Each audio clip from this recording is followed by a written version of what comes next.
এই আয়াতে কারিমার বিশ্বাস থেকে আমি ইউটিউব আর ফেসবুকে ঢুকি না।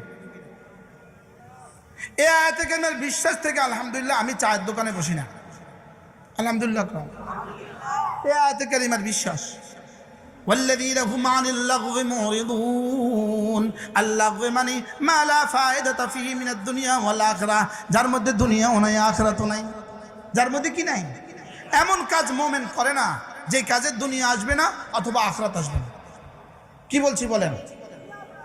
দুনিয়া আসবে না, আখিরাত আসবে না। আবার বলেন, দুনিয়াও আসবে না, আখিরাতও। আমি এই মাত্র যেখানে আসর পড়ছি, আসর পড়া বাইরে দেখছি, ওখান থেকে ধরেন এই আমরা নামাজ পড়ছি, এখানে সর্বোচ্চ 50 গজের মধ্যে একটা ভবনের এই মাথা থেকে ওই মাথা সিঁড়ি করা আছে।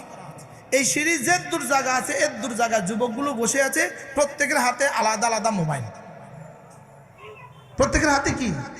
আপনি বলুন তো দেখি, এদের মোবাইল এদেরকে মসজিদে যেতে দিল না? বলেন, কি বলছি?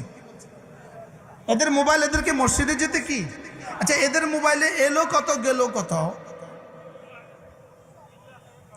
কথা বলে না। যারা মসজিদে গিয়ে নামাজ পড়ে বেরিয়েছে তাদের আসছে কত, গেছে কত? হ্যাঁ, এই জন্য যাররা যাররা লাগওয়া। লাগওয়া মানে কি? মা লা ফায়দাতা ফিহি মিন আদ-দুনিয়া ওয়াল আখিরাহ, যার মধ্যে দুনিয়াও নাই আখিরাতও নাই, এটাকে বলে লাগওয়া। যার মধ্যে দুনিয়াও নাই আখিরাতও নাই বলে। রিক্সা চালানো এটা লাগবো না, ঠেলা গাড়ি চালানো এটা লাগবো না, জুতা শিলানো এটা লাগবো না। কেন? এর মধ্যে কি আছে বলেন? এর মধ্যে দুনিয়া আছে। এর মধ্যে কি আছে? হ্যাঁ, আখিরাত ঠিক রেখে যদি কেউ দুনিয়া কামায়, ওই দুনিয়া আখিরাত হয়ে যায়। সুবহানাল্লাহ। 5 ওয়াক্ত নামাজ ঠিক করে যদি কেউ দুনিয়া কামায়, এই দুনিয়া দুনিয়া না, এটা আখিরাত। এটা কি? ফজর আর জোহর ঠিক, জোহর আর আসর ঠিক, আসর আর মাগরিব ঠিক, মাগরিব আর এশা ঠিক, মধ্যখানে যদি মাটি কাটে তো এটাও ইবাদত। এটা কি? এটাও আমাদের অলিপুরি দামাত বারাকাতুম বলেন, বলো সুন্দর করে তিনি বলেন, আল্লাহ বানিয়েছেন ইবাদতের জন্য, বাকি সব করব কেন? জুতা শিলাবো কেন? ইবাদতের সহযোগিতার জন্য।